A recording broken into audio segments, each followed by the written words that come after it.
My true story from Colorado. At her wedding party, my daughter texted, "Just don't show up tonight." So I showed up, with the lawyer holding her wedding contract. And the receipts.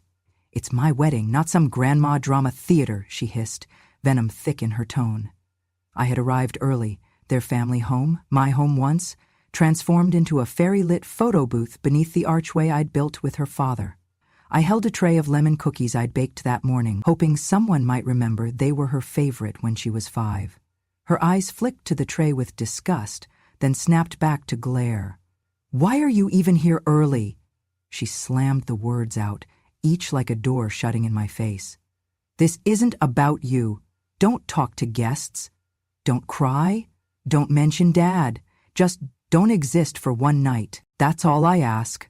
Stunned, I watched the cookies tremble in my grip. This was their moment, and I was told to vanish. I placed the tray at the far end of the table, the one her father and I built, the one with our initials carved under a corner, hidden now under lace fabric and glossy brochures. Guests in designer suits drifted past, sipping champagne. Her bridesmaids giggled. She looked at them and sneered. "It's like dragging an antique to Coachella," laughter echoed. I adjusted the pearl clip in my silver hair and stepped away, the word antique looping in my chest. This was my home, built with love before she took her first steps. When her father died, I stayed, held this place together, paying taxes, trimming the garden, repairing the roof he patched with his own hands. She suggested I sign over the deed to help with paperwork, said I'd keep living here. I trusted her. We signed a life residency clause. My name remained. Now I walked into the foyer, transformed into a gift table. Amongst mounds of wrapped presents sat my husband's photo, crooked, half hidden behind silk flowers. I reached to straighten it. My daughter's voice cut me off. "Don't touch that. Sheer display," she said, moving the flowers. "We're going for minimalism. Less clutter." I nodded, silent. My voice had shrunk, swallowed by all those chores they called help, and now replaced by, "You're not welcome." Later, out on the patio, my knees ached from years of gardening. I sat on the bench I painted twice. The ceremony chairs faced a tulip bed I'd planted to bloom on her wedding day. They had perfect timing. I thought it was a good omen. A little girl in a frilly dress brushed past and asked, wide-eyed, "Are you the cleaning lady?" She dashed off. I stared at her swinging shoes. I had swept this porch. I had mopped these floors. I had baked lasagna for the bridal showers. I had laughed at her childhood jokes. And now I was a punchline. My phone buzzed, text from her. "Just don't show up tonight." I stared at the screen. Those words were polite, small, but they carried 10 years of erasure. I rose, tracing my palm over the worn brick wall. Marriage and memories were built into this house. Every plank, every hinge, every window pane saw me. A wife, a mother, a carpenter of family roots. They would remember. I used to call this place home. Not a venue, not a rental property. A home. When John died, I was lost. We had bought this house when our daughter was still in diapers. Every shelf, every rose bush, every floorboard creaked with our memories. I stayed here because he still lived in the wallpaper, in the chimney soot, in the grooves of the kitchen table. After the funeral, my daughter said, "Mom, let's put the deed in my name. It'll help with taxes, and I can handle things if anything happens to you." She promised nothing would change. I trusted her. I signed. But I added one clause, the right to remain in my home until my last breath. And I paid everything, property tax, house insurance, repairs. When the roof leaked, I called the handyman. When the lawn overgrew, I pushed the mower with aching knees. But to her friends, I was just staying here. She moved into the master bedroom with her fiancé. I was given the guest room at the back, the one with a tiny window and no closet. She began hosting parties, never asking. Once, I opened the front door to find a stranger dragging a suitcase. "Airbnb," he said. "This is the Simmons cottage, right?" The Simmons cottage. My home, my marriage, my life. I asked her later, "You're renting the basement?" She waved me off. "It's my house, Mom. I don't need to check in." My hands shook, but I said nothing. Mothers are trained to endure in silence. At first, I still cooked Sunday dinners. I made her favorite beef stew. Her fiancé told a guest, "Ruth just loves pretending she's still needed." They all laughed. I stopped cooking. They threw wine nights with loud music. I was told to stay in the back. "We're filming content," she said once, waving her phone. "Try not to walk through the kitchen." I stayed quiet, but the erasure was constant. She removed my name from the mailbox, told the neighbors I was too old to manage the house, moved my photos to a closet. My wedding album vanished from the shelf. I told myself this was the price of being generous. Then came the wedding. She didn't ask. She told me, "We're doing the ceremony on the lawn, the reception inside. Rustic elegance, it's trending." I nodded. A wedding planner came the next day. She moved my teapot, boxed my books, rearranged the living room. John's armchair? Shoved in the garage. I caught them one afternoon in the hallway. "Don't worry," my daughter said. "My parents are dead. This house is just symbolic." The planner hesitated. "I thought your mom—" "She's here." "But not really." Then they both laughed. I stood frozen in the stairwell, invisible. I returned to my room, not the master bedroom, the laundry-adjacent nook. I sat there, hands in my lap, feeling every year of silence I had swallowed settle into my bones like dust. They had buried me long before the flowers were ordered. But I had the deed and the clause, still valid, still binding. I opened the drawer, pulled out the folder. My name, my signature, the legal terms. Lifetime right of residence, irrevocable without written consent. That night I called Harold. "It's time," I said. And I didn't mean time to cry. I meant time to reclaim what I'd surrendered. The gentle, golden glow in the house felt heavy. It was a reminder that I had allowed a decade of quiet to pass me by. 10 years of swallowing my voice, of staying small while they erased me day by day so that I might still wear the label of good mother. But the weight of my silence had grown unbearable, pressing into my bones. A few days before the wedding, I spotted the sign again. Simmons Wedding, entrance, $20, 0 cents per person. My breath stilled, not from shock, but from resolve. They were charging admission to my home, my own home. Rather than collapse under the shock, I picked up my phone and began to document everything. The banner hanging over our rose bed, the vendor trucks lining my driveway, the tables stacked with tickets, the archway pressed into the lawn I'd planted years ago. These weren't family heirlooms anymore. They were commercial assets. That night, seated at my small guest room desk with its single lamp, I pulled a plastic folder from beneath the drawer. The cover read, "Ruth Simmons." Inside were neat documents, the original deed, and the crucial clause, "Grantor retains right of uninterrupted residence for life." My finger traced those words as if awakening something powerful within me. I lifted the phone and called Harold. His voice came steady on the first ring. "Ruth?" he asked. I paused before answering. "It's time. They've turned my home into a commercial venture. I've gathered the proof." He was silent, then replied, "Good. I'll meet you tomorrow." When I arrived at Harold's office, a small room with framed diplomas and stacks of legal files, he flipped through the pictures on my thumb drive with a calm intensity. "This is strong," he said, tapping a photo of vendor trucks parked on my lawn. "They're violating your residency rights. A civil injunction is in order." He handed me a draft, 1 page, crisp and legal. I signed without hesitation, the pen firm in my hand. For the first time in years, clarity replaced pain. That afternoon, I moved with quiet purpose. I captured every detail. The plush VIP-only sign clipped to the garden bench her father carved, the vendor van lined with Simmons Estate rentals, the guest book lying beside my husband's half-hidden portrait beneath silk roses. I even photographed receipts, linen rentals, sound equipment, floral arrangements, each boldly labeled Simmons Wedding. Every click of the shutter felt like reclaiming a step of my dignity. That evening I laid out the packet. The deed with notarized dates, the legal clause still intact, printed photos and receipts, the signed injunction ready for filing. I dressed simply, dark slacks, a soft blouse, my hair pinned back. No flowers in my hands, no tears in my eyes.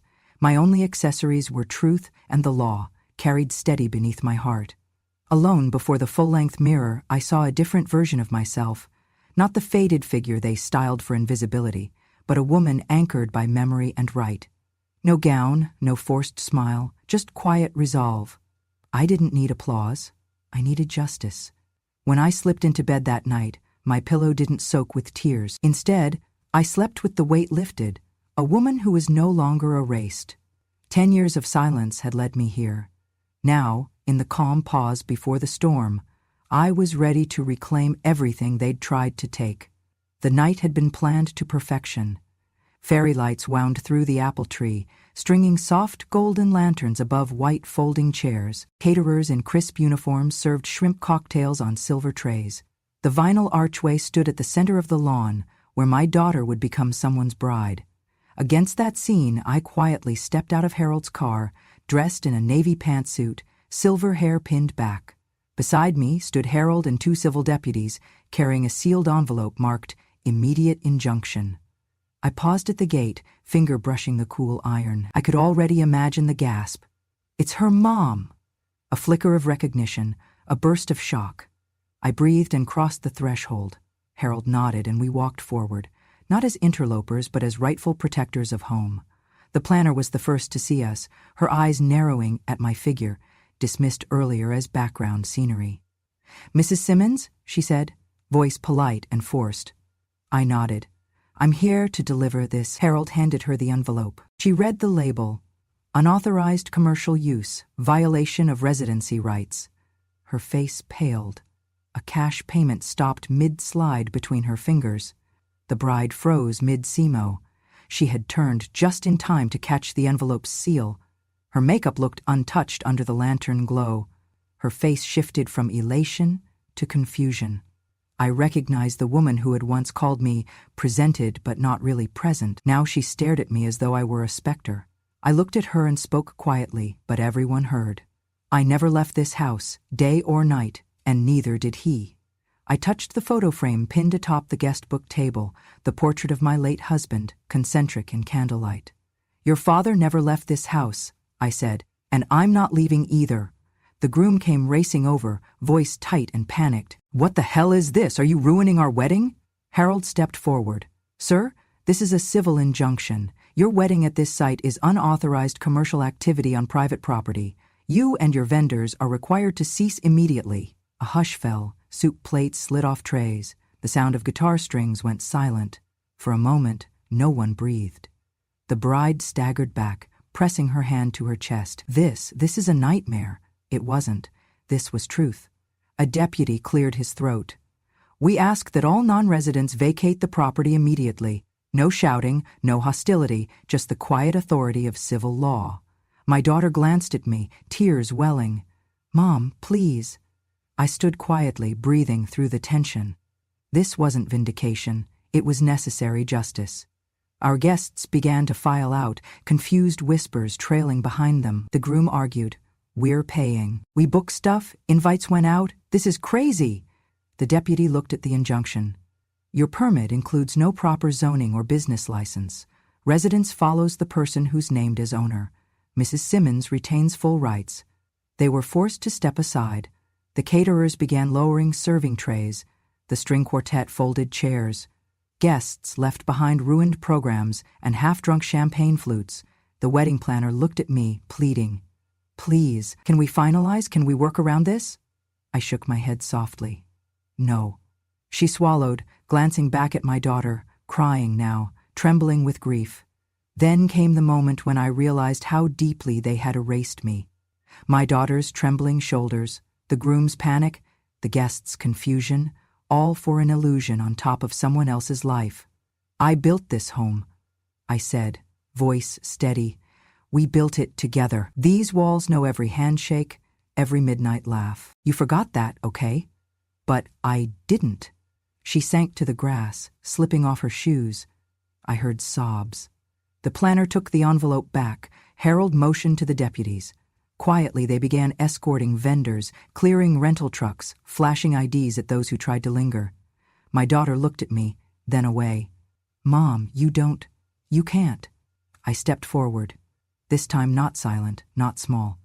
"I can," I said, "because I'm here, and because this place is more than an event space. It's my home." She closed her eyes.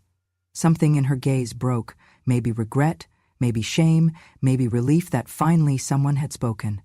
The guests stood awkwardly on the sidelines, unsure whether to applaud or flee. A neighbor I recognized from across the street whispered to another, "That's her mom. She owns the place." For the first time in years I felt seen, not as a forgettable help, not as a footnote. The groom's shoulders slumped, his voice quieter now. "Can't we just talk?" I shook my head. "Not tonight."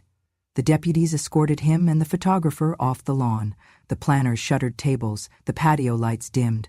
Someone unplugged a speaker. Then my daughter crouched to my feet, tears soaking her dress.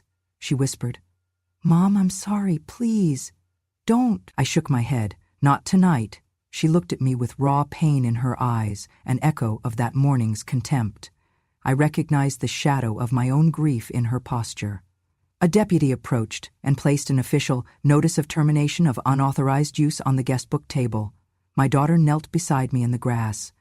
She touched my hand. "It's my fucking wedding," she said, voice trembling. "It's supposed to be my day." "It was never your day to rewrite my memories," I whispered. Between us stood the consequences of erasure. She looked at the photo of her father, our hands carved into the wood frame by his own carving. She carefully lifted the portrait. Then she looked to me. "Mom, I'll take it down," she promised. I nodded. They had to clear out vendors and guests. The deputies stood by, and slowly the crowd dispersed into the night. I watched her walk away, barefoot, fragile, lost. I stayed behind, staring at the table. The portrait lay cradled in her arms, petals of my own garden scattered around. Silence settled afterward, like a sigh. I turned to Harold. "Thank you." He nodded. "You did what was right." "No," I said softly. "I did what had to be done." I stayed through the tears, the packing, the quiet departing. Eventually, I escorted my daughter and her husband to the driveway. Their car engine idled. The bride paused. With shaking resolve, she stepped out and closed the trunk. I did not say goodbye. I stood by the front door, hands folded. When they pulled away, nothing fell apart. Just a gentle hush where celebration had tried to stand. Closing the door, I pressed my palm to the wood. It was solid under my knuckles, strong, immovable, mine. Inside, I lit a lamp, watered the old rosebush by the porch, and spread the unauthenticated wedding programs across the kitchen counter. Then I found a single line from her vows on the paper. "Forever starts here." I smiled. Not bitterly, softly. Yes. Forever starts here. With the house claimed, the silence broken. With me, the night air settled through the open window. I brushed away a petal that had drifted in. Silence filled the corners. This was my home again. There would be painful conversations tomorrow, apologies or not, reckonings or not. But tonight, I reclaimed it. And I didn't have to vanish. 3 days later, early in the morning, I was on the porch with a cup of tea, staring at the oak tree I'd planted when she was born. The air felt quiet, neither celebratory nor tense. Just a house returning to itself. I heard a soft, hesitant knock at the gate. I didn't expect her. We hadn't spoken since that torn photograph lay on the grass. Slowly, I walked down the steps, tea cooling in my hand. There she was, my daughter, barefoot, coat forgotten, eyes red-rimmed from sleepless nights. Behind her, my son-in-law stood stiffly on the driveway, arms crossed, anger and shame entwined in his posture. She said nothing at first, just stared at the latch between us. I waited. Finally, her voice cracked. "Mom, I'm sorry. I was wrong. Before she could finish, her husband stepped forward. "Look, this has gotten out of hand. This is just extreme." His voice hardened the tension. He leaned in toward the gate. "Let her in. Now." I made no move. I simply raised a calm finger to my lips. Silence. My daughter uncrossed her arms and dropped to her knees on the driveway, 10 light taps on the concrete. She whispered, "Mom, please, they told me I could come home. I'm begging." I felt the tears well up, not from the gestures, but from how deeply the words echoed. She had once told me not to exist for a night. Now she asked to be let back into life? I said nothing. She stayed there, knee to the concrete, her wedding dress crumpled in the back seat of their car. Then, in a low, shaky voice, she said, "They couldn't set up another venue. All their plans collapsed. I thought you'd forgive. I thought—" Her hope broke as she looked at me. I realized then that she thought forgiveness was a given, that my silence meant my presence, always. But I wasn't silent anymore. The sun rose higher, warming her coatless skin. The rosebush behind her opened its buds toward the light. I bent down, brushing a loose petal from her hair. "I didn't expect you to beg," I said softly. "When you said don't show up, you meant it. You built it on my inheritance, on my absence." She lifted a tearful glance. "I was ashamed. I thought it would be easier if you'd just go away." "Easier," I repeated. The word hung between us like a fracture. Then, "So I did." She bowed her head. "Mom, I love you. I miss you. I see now. The wedding wasn't about us. It was about what we thought we deserved." I held a silence. Behind her, her husband unfolded his arms, his face unreadable. She lifted her gaze. "Can I come inside? Just talk." The openness in her voice gave me something unguarded, a shifting corner in her eyes I hadn't seen since she was a girl asking to borrow my knitting needles. But this wasn't a moment for kindness or tears or reassurance. This was a moment about boundaries, about respect, about safety. "I am not saying yes," I said. "I am not saying no." She blinked slowly. We stood across the threshold, past the gate, between old paving stones, between past and present. She exhaled. "I'll wait." And she did. She knelt for 10 minutes while the breeze stirred her dress around her knees. Occasionally she looked up, just once, catching my eye. Sadness and longing mixed there like rain and sunshine. Finally she rose and stood, hands clasped in front of her. She backed away from the gate, turning toward the street. Her husband reached out, touched her shoulder. They walked off slowly, the gate closing softly behind them. I watched until their tail lights disappeared around the corner. Then I closed the gate behind me and went inside.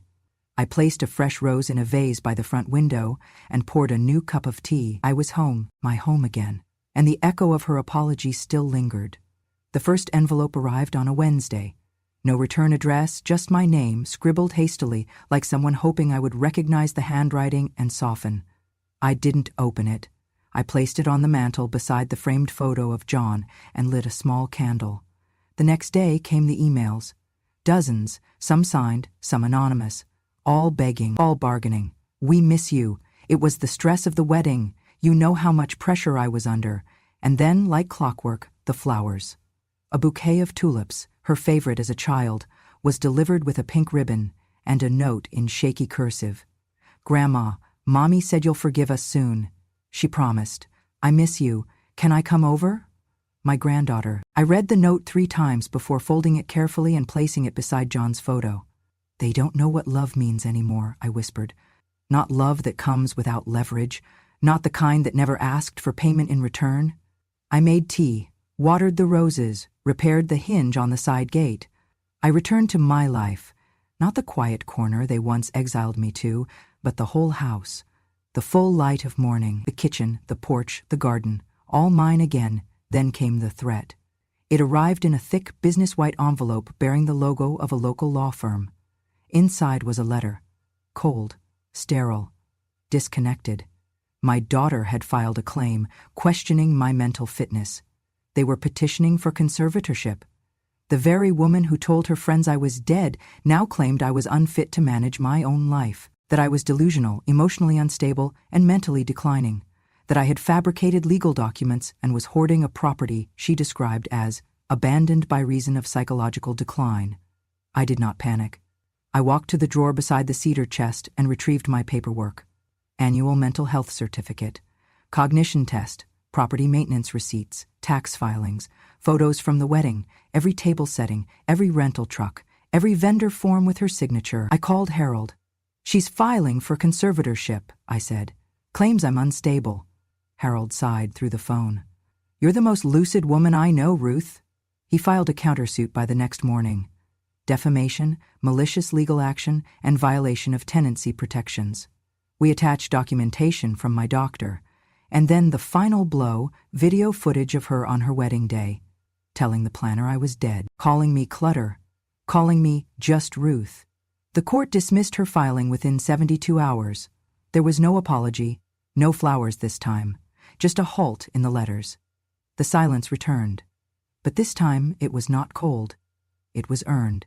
I sat by the window with a cup of tea, watching the shadows shift across the living room I once built with John.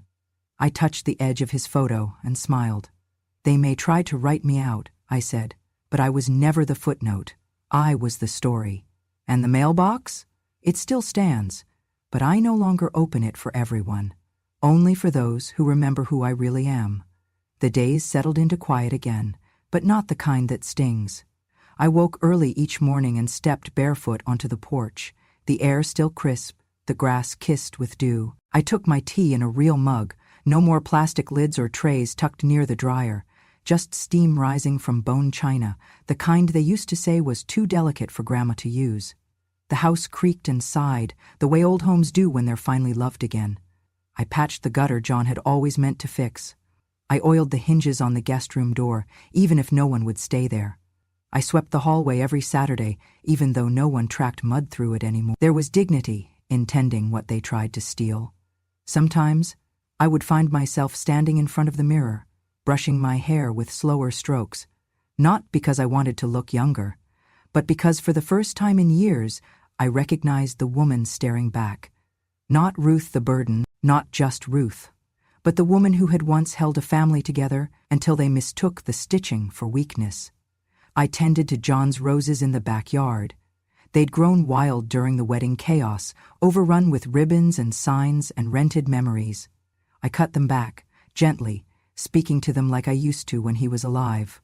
"We're still here, love," I'd whisper, "and they're gone." One afternoon, Patricia from next door came by with tomatoes in a basket. She sat on my porch swing, wiping her forehead. "Don't you get lonely?" she asked gently. I sipped my tea, watching the light dance on the leaves. "I was lonelier when they were here," I said. "Lonely isn't about who's around, it's about who sees you. I was invisible in my own home. Now I see myself again." She nodded, eyes wet. "You're stronger than I'd be," I shook my head. "Not strength, just clarity. Strength fights. Clarity lets go. Sometimes." I passed the guest room and lingered in the doorway. The bed was made, the curtains drawn. A small notebook sat on the desk beside a vase of wildflowers. Not because I expected visitors, but because if someone ever came, someone who truly wanted to listen, they'd have a place to sit, a place where no one would call them clutter. I replaced the curtains in the living room, painted the walls soft cream, John's favorite. I even brought out the tea set they'd once said was too fancy for Grandma's corner. Now I use it every Sunday. At the real table, the one I built with John, the one where my name is carved under the corner, in letters so small they forgot to check. One morning, the Henderson boy mowed my lawn without asking. His mother waved from across the street. A casserole sat on my porch step when I came home from the clinic. People remembered me again, not with pity, but with respect. Not as background noise, but as the woman who endured and remained. When someone asked, "Do you miss your family?" I answered honestly, I miss who they were before they forgot who I was. I didn't say it with anger, just acceptance. Because I no longer waited to be remembered. I had already remembered myself. It was a Tuesday when the letter came, folded carefully, sealed with a crooked heart drawn in red ink. No return address. But I knew the handwriting. Not my daughter's, no. It was the younger one, my granddaughter. The quiet child who used to follow me from room to room without saying a word, who watched and noticed and never once told me I was in the way. I sat on the porch to read it, the light soft through the morning trees. "Dear Grandma, I know now. I didn't want to, but I do. Mom says you're being bitter, but I remember how you made pancakes without being asked. I remember how your lap always smelled like cinnamon. I remember you never got mad, even when they forgot your birthday. I didn't see it before, but I do now, and I won't forget. Love, E." I closed my eyes, holding the paper to my chest, not because it hurt, but because, for once, it didn't. It healed. I rose, slowly, stepping inside to place the letter beside John's photo.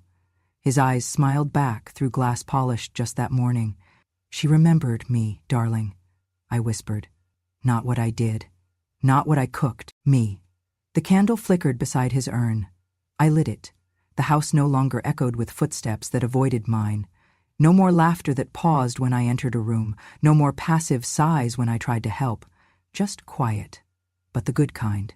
The kind that cradles you like an old quilt, warm from the dryer. The kind that says, "You're safe now." I still made soup. Out of habit, I still watered the roses John planted, still walked to the mailbox every Thursday, still swept the porch at dawn, because peace deserves clean steps to land on, but I no longer waited for them. Not for my daughter's voice. Not for the clatter of apology disguised as performance. I had learned that forgiveness does not mean invitation.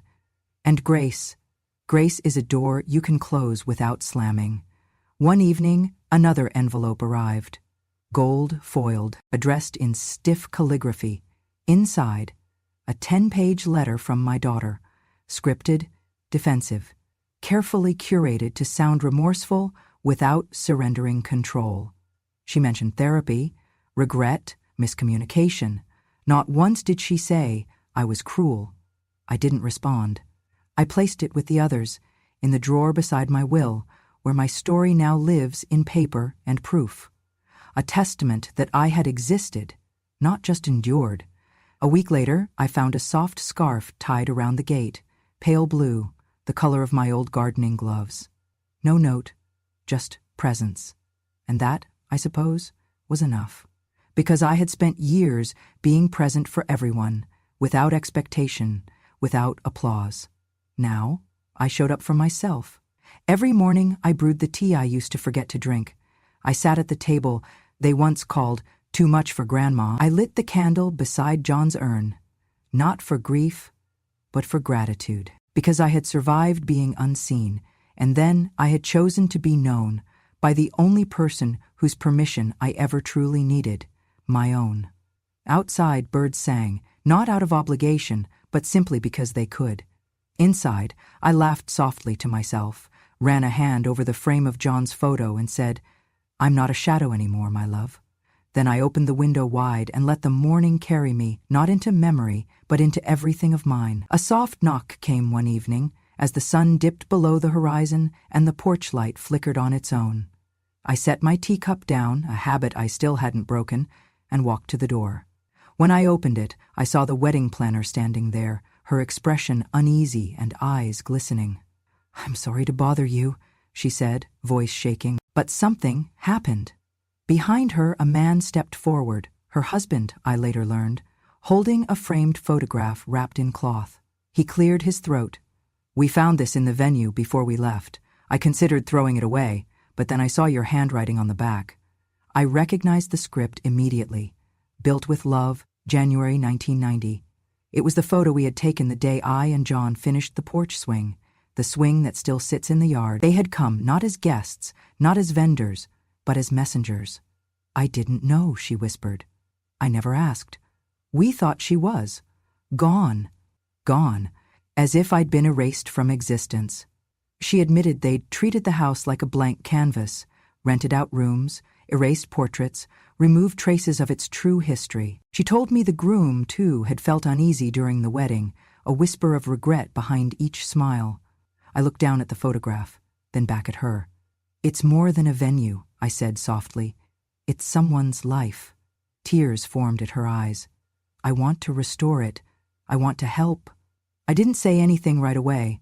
The sky was darkening and the world felt hushed. Then I took a breath and nodded. 6 months later, the house was blooming again, not from new renovations, but from restoration. The old piano returned. The portrait of John reclaimed its place on the mantel. The swing had fresh stain and oil. I had added a new rose, foot high, planted with care. On a bright, crisp morning, the wedding planner organized a small gathering. No music, no cameras, no ceremony. Just neighbors, a few friends, and the planner herself, handing me a new framed photograph.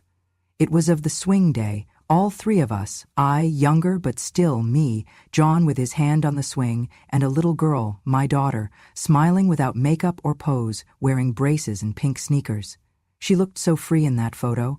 Unasked, she hugged my waist. She was gone from that memory. I took the frame and held it gently, feeling the wood grain under my fingertips. The planner's husband said, "She asked us to come today to honor the real family home and to ask you if she can help maintain it as compensation, as gratitude." Tears slid down my cheeks, not from sadness, but from the unexpected turn of grace. I turned to them and said, "No compensation, no thanks required, but perhaps a promise?" They nodded, knowing what it meant. From that day on, the house was shared again, on my terms. The planners became friends. The neighbors helped tend the garden.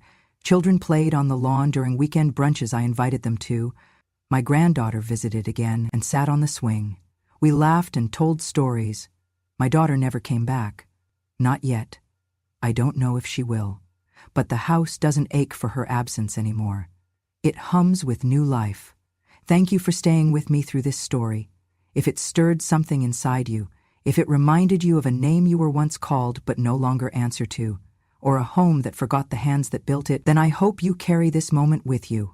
Because this was never just about a house. It was about memory, boundaries, and the quiet revolution that begins when a woman finally says, "No more." You see, for a long time I thought being silent meant being kind, that keeping peace meant keeping quiet. But silence isn't always peace. Sometimes it's a slow erasure, a fading. And sometimes the bravest thing a woman can do is not disappear. I didn't raise my voice, I raised my standards. And I didn't get revenge, I reclaimed my space. If you've ever sat at the edge of your own life, watching others write the story for you, then you know the ache I'm talking about. But it's never too late to turn the page, to pick up the pen, to write your own name back into the story. That's what Grandma True Stories is here for. This isn't just a channel, it's a home for every woman who has endured, sacrificed, been overlooked, underestimated, or outright erased. For every caregiver who is never cared for every mother turned ghost in her own living room. Each week, I'll be here, sharing stories not from fantasy, but from the front lines of family, of betrayal and dignity, of justice and grace. Stories they told us to forget, but we didn't, and now we remember them out loud. So if this story made you feel seen, I invite you, no, I urge you, to subscribe to Grandma True Stories, because the world may not always listen to women like us, but here we listen to each other, we hold each other's truth, and we never call wisdom bitterness again. Click that subscribe button. And if you know someone who needs to hear this, not just in their ears, but in their bones, send it to them. The porch light is on, the tea is warm, and the stories? We're just getting started. Subscribe to Grandma True Stories, where silence ends and legacy begins.